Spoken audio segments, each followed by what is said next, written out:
Hi friends, ఇది నా first video. So ఈ వీడియో పెట్టడానికి మెయిన్ రీజన్ ఏంటంటే మన జగన్మాయ రీసెంట్గా ఒక ఘనకార్యం చేశాడు. దాని గురించి మాట్లాడుకుందాం. సో ఫస్ట్ ఆఫ్ ఆల్ నా డౌట్ ఏంటంటే, అసలు ఆంధ్రప్రదేశ్లో ఏం జరుగుతుంది? ఎవరికి ఇష్టం వచ్చినట్టు ఇష్టం వచ్చినప్పుడు ఎలా తోస్తే అలా వాగుతున్నాడు. ఎప్పుడు సినిమాల్లో వింటూ ఉంటాం కదా, ఇది మీటింగ్ హాలా లేక చేపల మార్కెటా అని చెప్పి. ఇప్పుడు అదే జరుగుతుంది.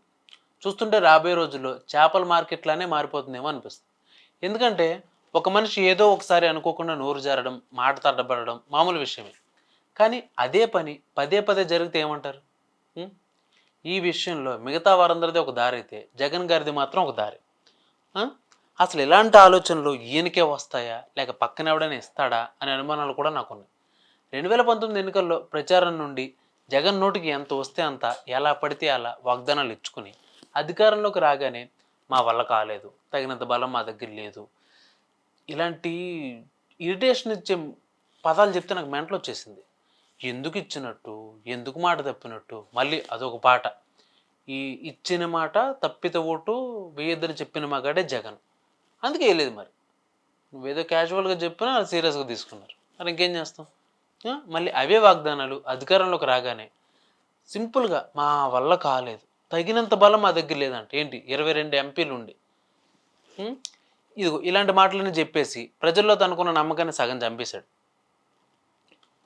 ఇంకేం చేస్తాం? ఇక ఆ తర్వాత నవరత్నాలు పెట్టి అందరికీ అందిస్తా అని చెప్పి అందులోనూ కోతలు విధించి మిగిలిన నమ్మకాన్ని కూడా తన చేతులారా చంపేశాడు. 2019 ఎన్నికల ప్రచారంలో ఏవైతే విమర్శలు చేశాడో 2024 ఎన్నికల ముగింపు వచ్చేసరికి అవే తప్పులు వెనకేసుకుని తన పతనానికి తానే పునాది వేసుకున్నాడు. ఇలా ఒకటా రెండా అడుగడుగున చెప్పిన మాట చేసిన పని తన అపజయానికి దారితీసి ప్రజలకు డబ్బులు ఇస్తున్నా అనే గర్వము పొగరు తెలియదు కానీ వైనాట్ 175 అనే నినాదంతో మాత్రం ఎన్నికల్లో పోటీ చేశాడు. ఏముంది, కూటమి దెబ్బకు ఎక్కడ మొదలు పెట్టాడో అక్కడే వచ్చి పడ్డాడు. ఇక ఇప్పుడు తనకు ప్రతిపక్ష హోదా కూడా మిగలలేదు.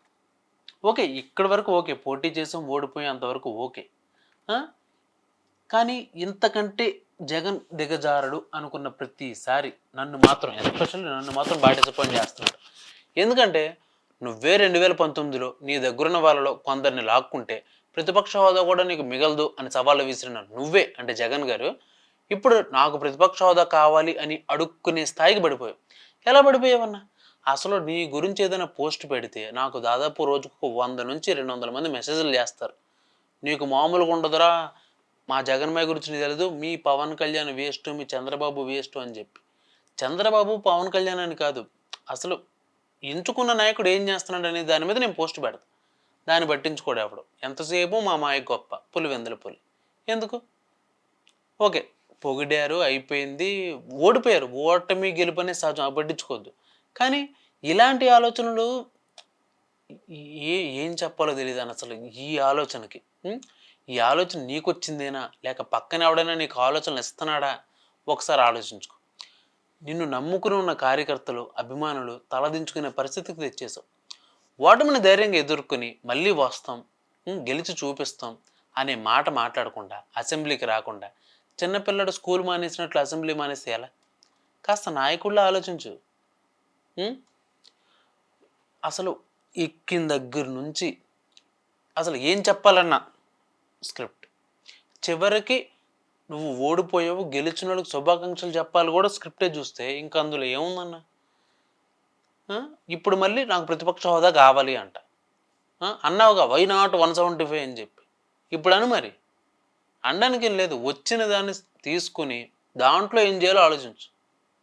ఓకేనా? ఈ వీడియో మీ అందరికి అర్థమైందని అనుకుంటున్నాను నేను. ఫస్ట్ టైం కదా, కొన్ని తప్పులు ఉంటాయిలే కానీ, బట్ తెలుసుకోండి. జై హింద్.